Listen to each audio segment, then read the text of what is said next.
Ahí estamos conectando con Juan Carlos. Hola. ¿Nos escuchamos? Ahí estamos. ¿Cómo ¿Se te va? escucha? Perfecto, perfecto. Perfecto. ¿Cómo andás? Muy bien. ¿Cómo preferís que te llamemos? ¿Juan Carlos o Cali? Cali. Cali. Cali, entonces. Juan Carlos, no me siento aludido. Sí, Cali, Cali. Perfecto. Bueno, damos comienzo entonces. Hola a Dale. todos y a todas, soy Mel, tengo 19 años y soy voluntaria de EcoHouse. Les damos la bienvenida a Política Ambiental, un espacio express para que nuestros representantes nos cuenten un poco sobre algún tema que queremos saber los ciudadanos de a pie. Como siempre, hacemos 3 aclaraciones. Primero, en EcoHouse no tenemos un partido político o religión definida, por lo tanto, invitamos a todos y a todas a poder expresarse libremente. Segundo, en esta sección vamos directo al grano, cortito y al pie, para informarnos y actuar en consecuencia. Y por último, esta conversación luego va a ser subida a nuestro canal de YouTube, así tal cual salió, sin editar ni nada, para que podamos verla cuando queramos. Ahora sí, saludamos a Cali Villalonga, diputada nacional por la Ciudad de Buenos Aires de Juntos por el Cambio, que nos va a contar un poco sobre el proyecto de ley de prohibición de microperlas de plástico presentada en el Congreso Nacional. Cali, te agradecemos de antemano por estar acá. Contanos un No, poco sobre este gracias. proyecto. Bueno, gracias por la invitación. Diputado Nacional, mandato cumplido. Yo terminé mi mandato en el año pasado, 2019. A ver, el Ok, proyecto de prohibición de microperlas de plástico o microplásticos se presentó, creo yo, en el 2018. Y tuvo su primera media sanción en diputados el año pasado, por lo cual ahora está en el Senado. Esto surge, bueno, ustedes saben muy bien que el plástico en general y el impacto que están teniendo los plásticos en el medio ambiente, particularmente en el ambiente marino, es hoy un tema te diría, de extrema gravedad. El tema aquí es cómo empezamos a disminuir esa carga de contaminación plástica. Y uno de los aspectos más difíciles de controlar justamente son los microplásticos porque son muy difíciles de atajar, digamos, de contenerlos, de recuperarlos antes de que lleguen al ambiente o terminen en el ambiente marino o en las aguas. Entonces, lo primero, el primer paso que plantea esta ley es la prohibición de lo que son los microplásticos o las microperlas de plástico agregadas a determinados productos cosméticos o digamos, de limpieza oral, que es, te diría, un sector relativamente sencillo para empezar, porque en ese sector ya tenemos allí algunos reemplazos posibles, y es lo que te digo, es el segmento de uso de plásticos más difíciles, una vez que lo liberaste al ambiente, es más difícil de recuperarlo. Digo, aún más difícil que una bolsa o que una botella, quiero decir, ¿no? Que son elementos que uno puede ir a buscarlos y recuperarlos. Pero estos, una vez liberado el ambiente, es imposible. Así que este proyecto surgió con esa idea de comenzar ese proceso de empezar a bajar la carga de residuos plásticos que estamos generando, bueno, de manera descomunal, ¿no? ¿y qué son concretamente las microperlas de plástico? A ver, todos aquellos usos del plástico que se dan a través de microesferas muy chiquititas, de lo que estamos hablando en este caso son mucho más chicas de 1 milímetro, pero por lo general se suele considerar de 5 milímetros para abajo. Pero estas son mucho más pequeñas porque es lo que te digo, está utilizada básicamente en cremas abrasivas o dentífricos, digamos, ese tipo de productos suele tener el agregado de este tipo de productos.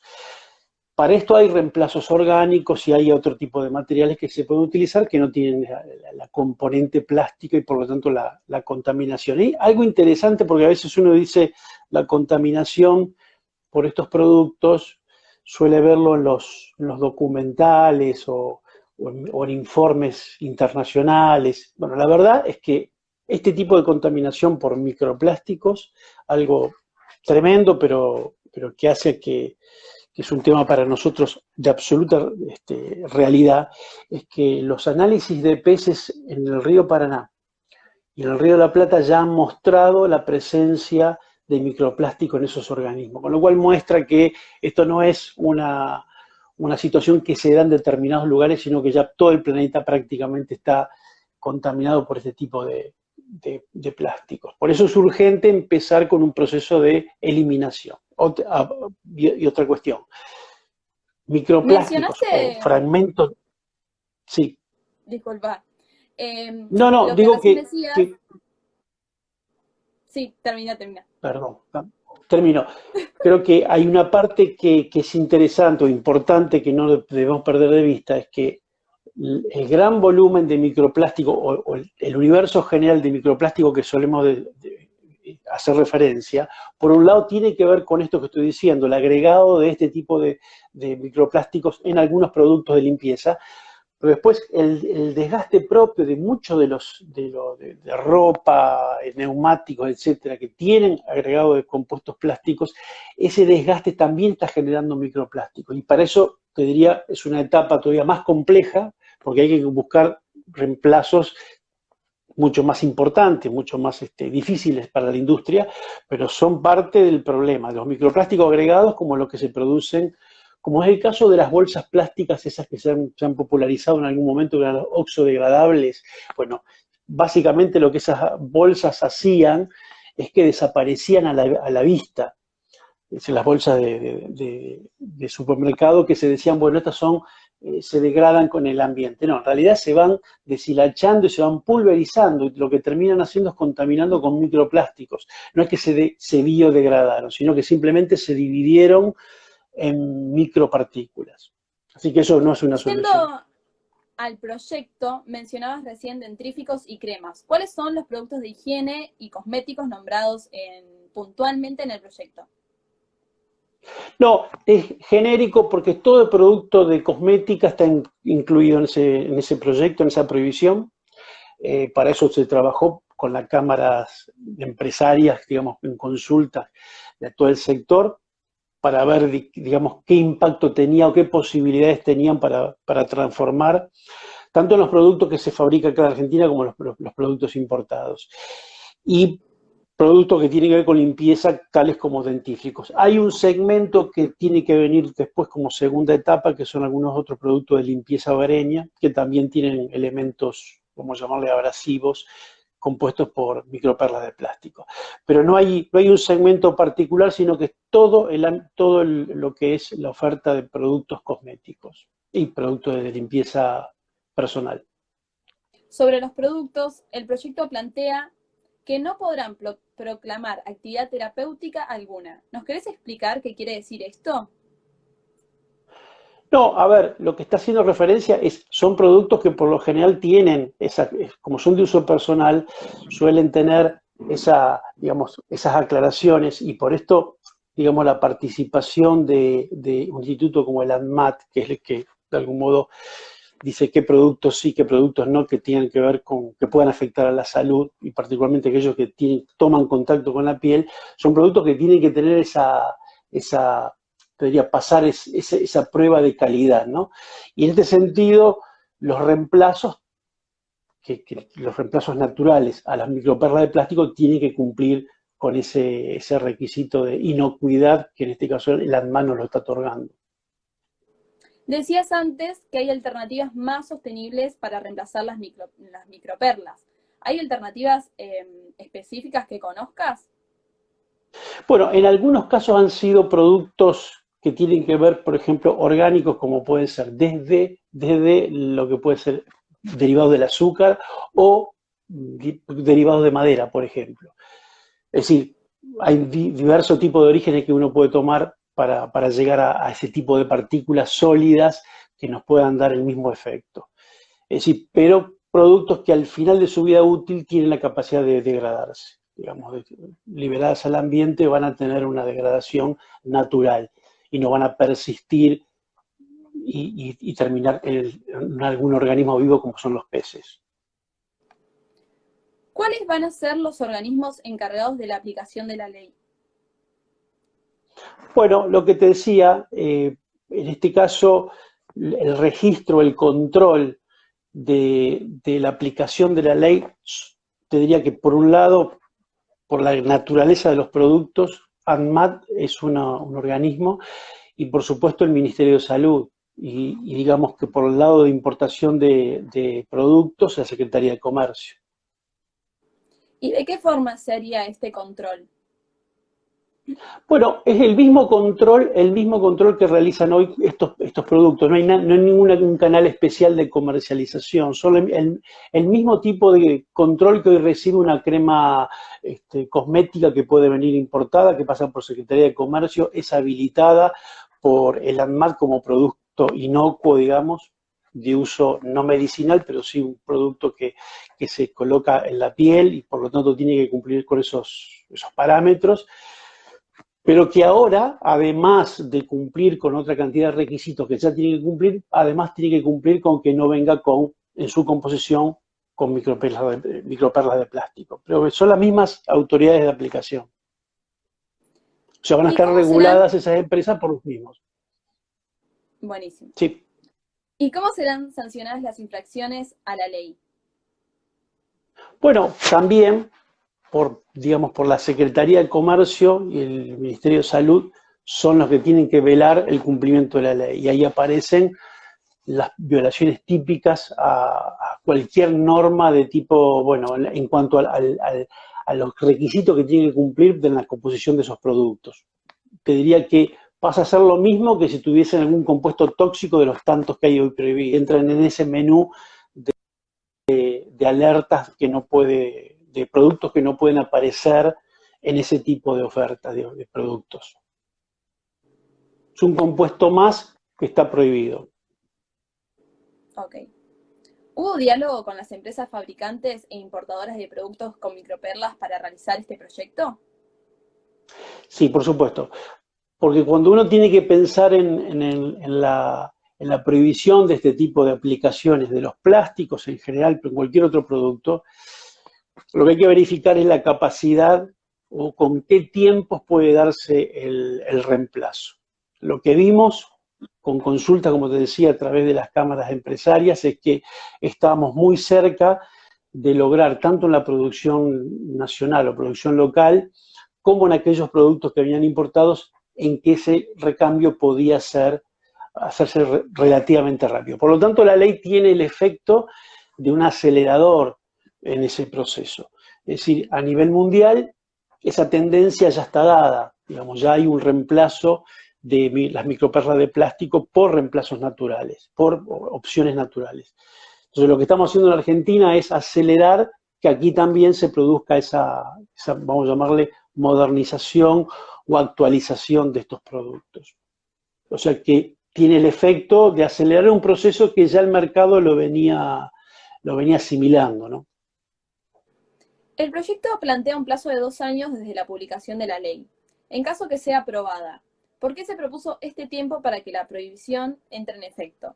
Claro, por esta razón que te decía, porque es el tiempo para que las empresas puedan adaptar su producción para la fabricación de sus productos, para la búsqueda de reemplazos.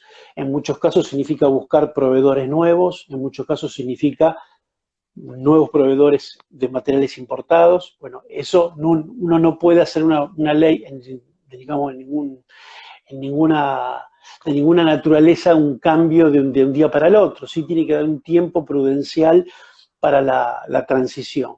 Yo creo que 2 años planteado esto, yo te decía en el año 2018 cuando se planteó, cuando se escribió, se presentó el proyecto. Hoy creo que ese plazo, si yo tuviera que escribir ese proyecto nuevo, te diría 1 año más que suficiente, teniendo en cuenta cómo han avanzado las cosas en los últimos años, ¿no? Y creo que además los tiempos son más perentorios. Pero bueno, a veces pasa que las leyes demoran casi ese tiempo, transición, se lo comen en la discusión legislativa. Y durante estos 2 años, ¿se plantean medidas complementarias como etiquetado en los productos que contengan microperlas? No estaba contemplado algo así. No. Yo creo que sí hay algunas empresas que ya lo venían haciendo. No sé si puedo dar nombre, pero hay algunas bastante famosas que están por sus productos naturales, etcétera, ya lo venían usando como una marca de manera de diferenciarse de la competencia, que ya habían eliminado los componentes plásticos en sus productos. Entonces, pero no había, digamos, ¿por qué? Porque el etiquetado sería una opción que es que el consumidor elija entre el que tiene y el que no tiene. Acá se va por un camino más drástico, que es no se puede comercializar productos con microperlas de plástico.